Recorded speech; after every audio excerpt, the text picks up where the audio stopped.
Okay, I'm going to start with the absolute dumb definition of a matrix. Okay, a matrix is a box with numbers in a rectangular grid. For instance, this one. 24, 18, 37, 12, 20, 10. Okay, this is just some example. Maybe let me give you another dumb example. Okay, here are dumb examples that are matrices. This is a matrix. It's a box. It has one thing. Does it have to have numbers? It does not have to have numbers. Clarifying. Yeah, so this is an example. This one is 1 by 1. This one is 3 by 2.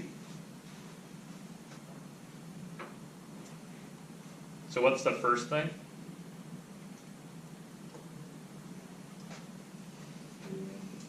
So the dimension, right, is this thing I'm telling you about? How many columns, how many rows? Yeah, it's how many rows by how many columns.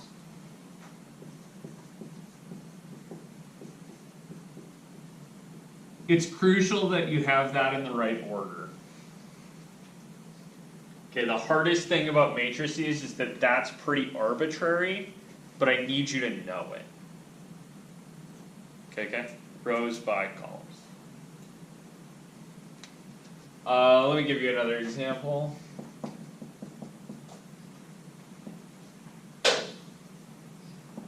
Let's say 20 and 10.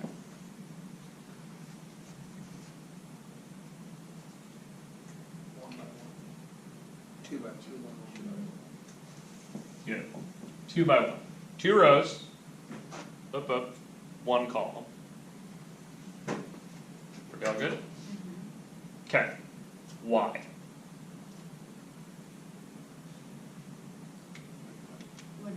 Why would I do this? Okay. Let me erase just a little bit of the thought here. So, yeah, let me just add to it.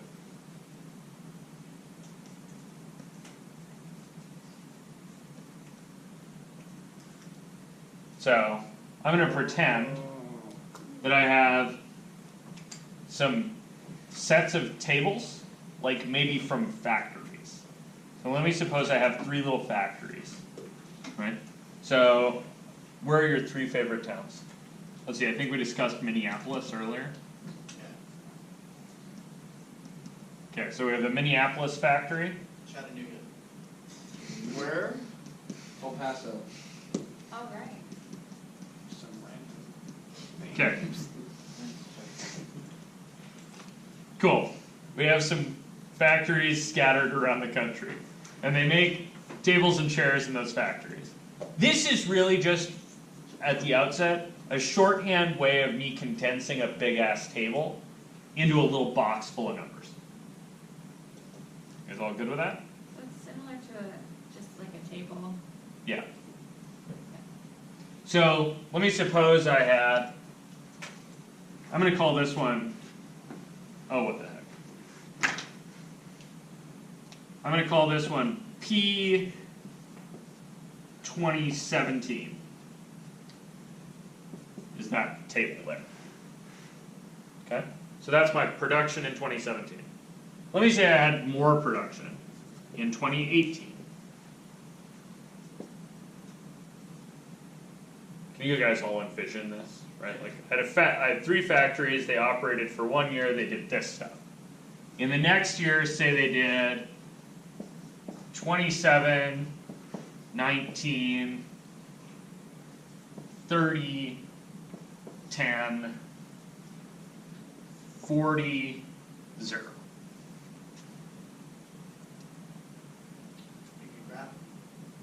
Yeah, I could graph all this mess of stuff, right? But there's like a lot of dimensions here, right? You guys all see that? There's a lot of analytics I might want to do on this. So questions that I might answer, or I might try to answer.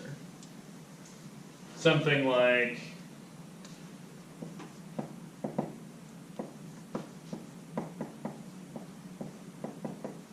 what was the 2017 and 2018 production?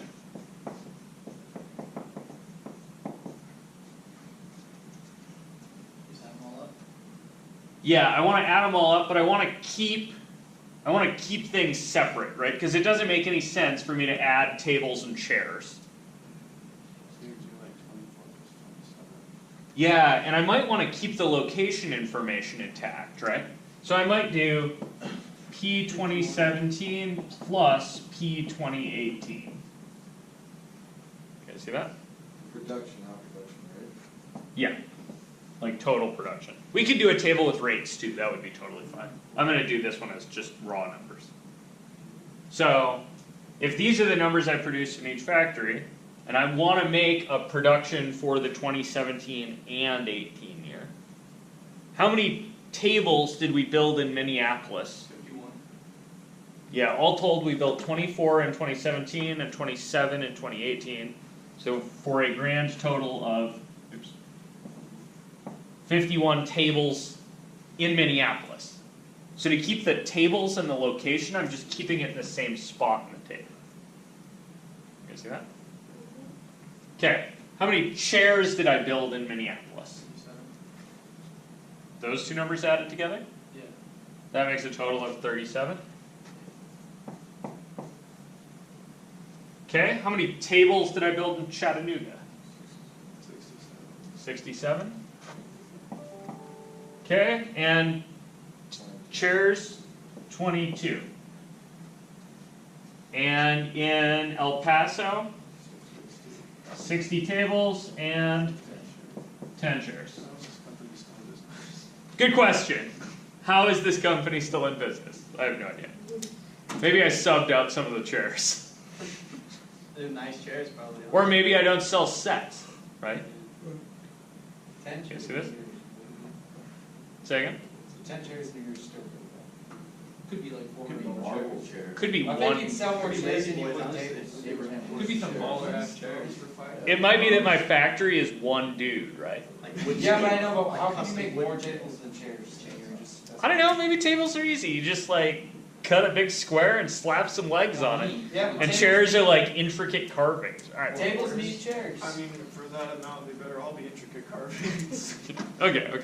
So, production and logistics problems aside, do you guys see why this might be convenient? So, this thing's matrix, and what I'm doing here is matrix addition. So when you add two matrices together, they have to be the same size. You see that? Like it wouldn't make any sense for me to combine my production in 2017 with, my other example was this thing. Or like, where do I add that? I don't know. This thing doesn't have the same units on it as this one does. You guys see that? They have to be the same size. Let me ask maybe another question.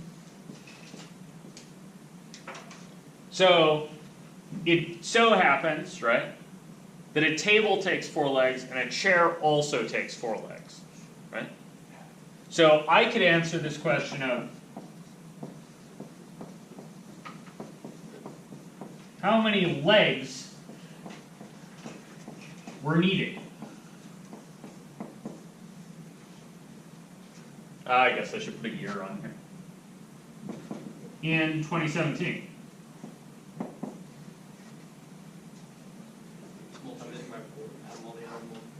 Yeah, really you just want to multiply everything by 4, right? So if I want to keep the location and keep the chair legs separate from the table legs, really I could add, this is really me saying, take 4 and multiply by P of 2017. You see that? So that's going to tell me And it's a little bit more than the total, right? Because it's going to tell me specifically where I need the table, where I need the legs and what kind of legs they were. You guys cool with that? So I'm going to take 24, multiply by 4, and get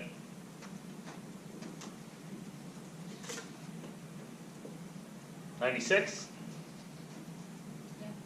Then I'm going to take 18, multiply by 4, and get 72.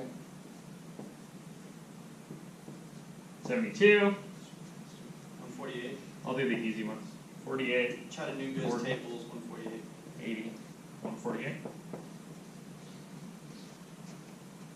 Cool. Okay, so let me add those words. This was matrix addition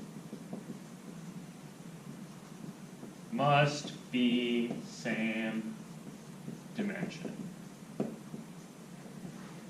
This is a thing called scalar multiplication.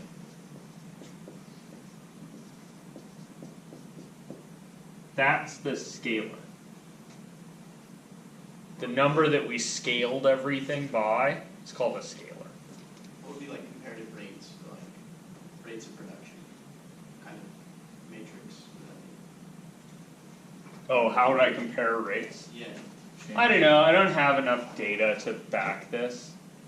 We could make a matrix out of slopes, right? That might make more sense. That's really going to be up to changing these labels, probably. There's one more operation I want to give you, which is kind of a different one. So let's suppose that our profit is $400 per table and $600 per chair.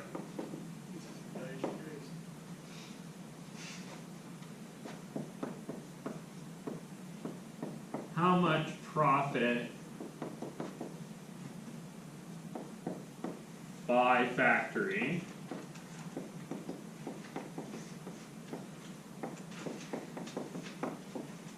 did we see in 2017?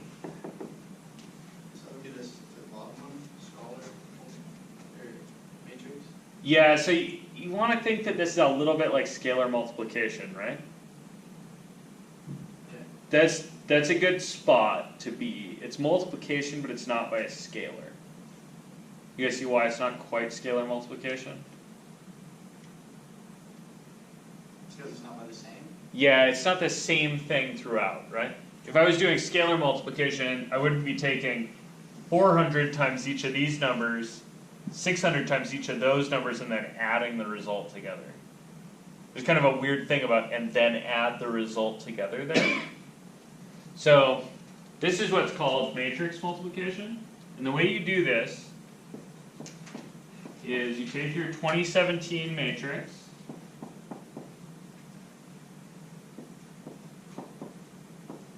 and you want to multiply this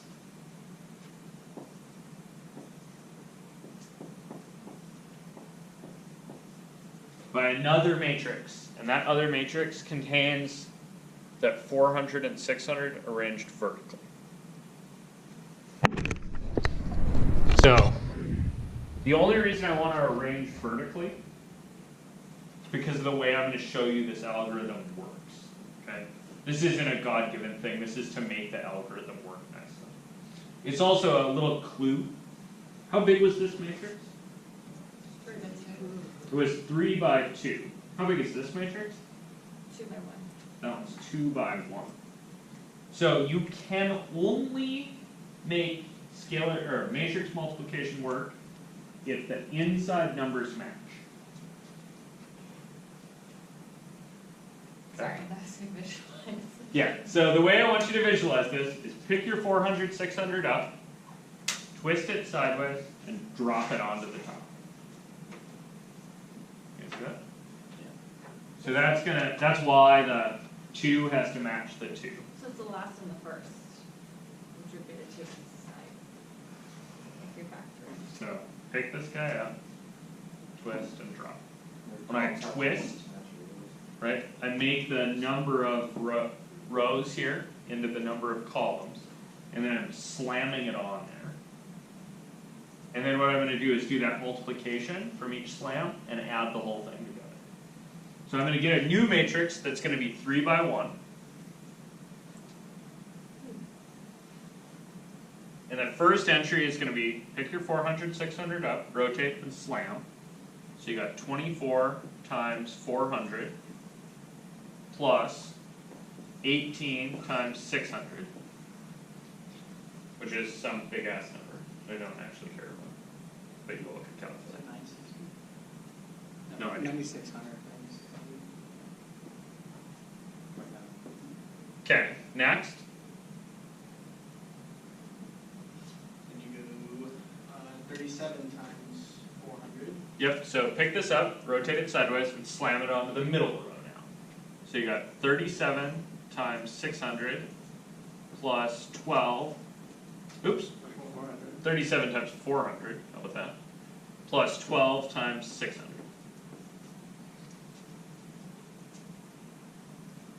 Good with this? And then, lastly, 20 times 400. you get 20 times 400, That one's an easy one. yeah, that one's easy, plus 10 times 600. And all told, this gives you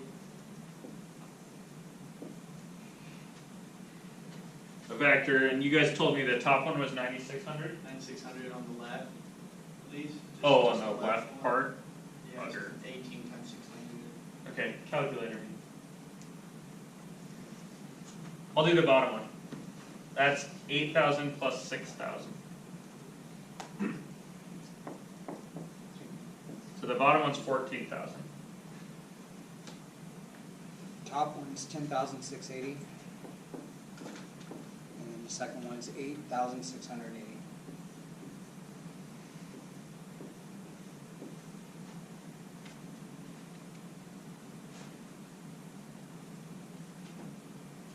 Something's wrong. Did I dork something here? 8,000. Plus 6,000 is 14,000.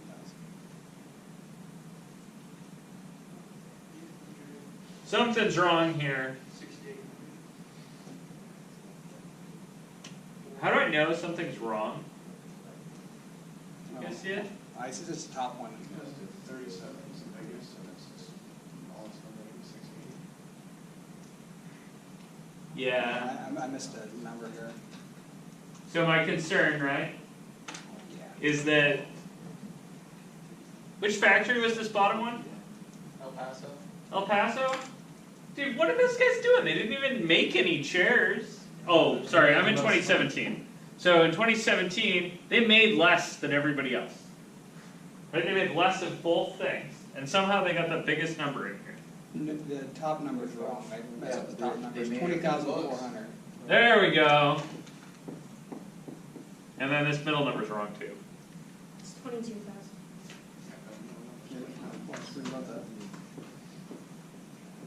Cool. Much better. Okay, so what does each of these numbers represent?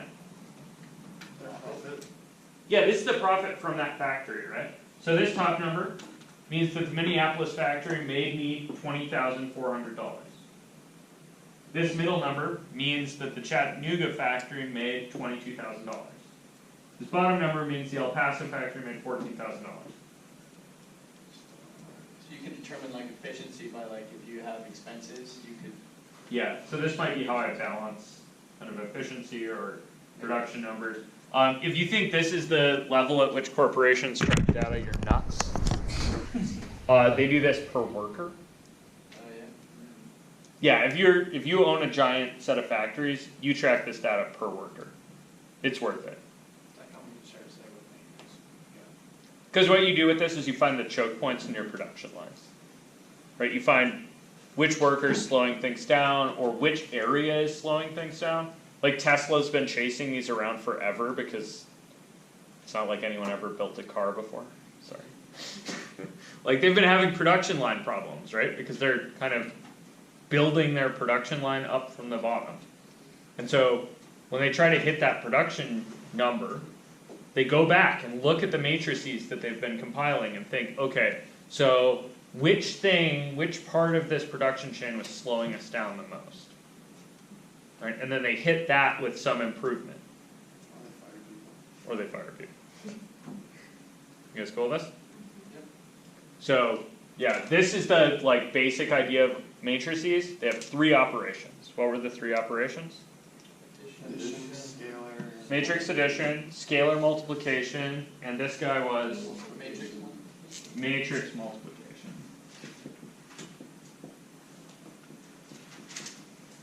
And these have to agree. What are these that have to agree? The inside. Columns. Yeah, the number of columns of the first matrix has to be the same as the number of rows of the second. And you can cheat a little bit because the result is always going to be what's left over. So it's going to be 3 by 1 in this case. That's cool with that? That'll help you eyeball things a little bit. So, matrix addition, you know how you said, must have the same dimension? Yep. Well, you know how like, you wanna add fractions that have the same bottom, or if you like wanna add like square roots, Yeah, you could think about kind of coaxing this. right, where you can like manipulate it to where you can make it have the same dimensions to be able to add together, kind of thing, like. Yeah, so you could do that a little bit here, like, Like within 24, there's like other numbers that you can pull out of that and make like another. be a little careful with that here, because in a matrix, the row and column gives you an entry, right? So, like 18 here, this is an example of an entry, right? All of these are the entries. There's how many entries here? 6. Yeah, there's 6 entries, and each entry has some associated information to it. Like this is the number of chairs that were produced in Minneapolis, right? So if you're going to add something to that, the something that you add to that had better be chairs that were produced in Minneapolis. Does that make sense? So I can't say like there were 12 and 2 and 9 and 2 and make a. Yeah, row this of this 4. doesn't quite play factoring games. Okay. Yeah, be a little bit careful with this. These have a little more units than they look like they do. Cool with this? So that could work for any number of scenarios too. Yeah. Okay, question steals? Basically good on matrices. Have you guys seen matrices before? No? New? Thinking question. Show of new? Okay, cool.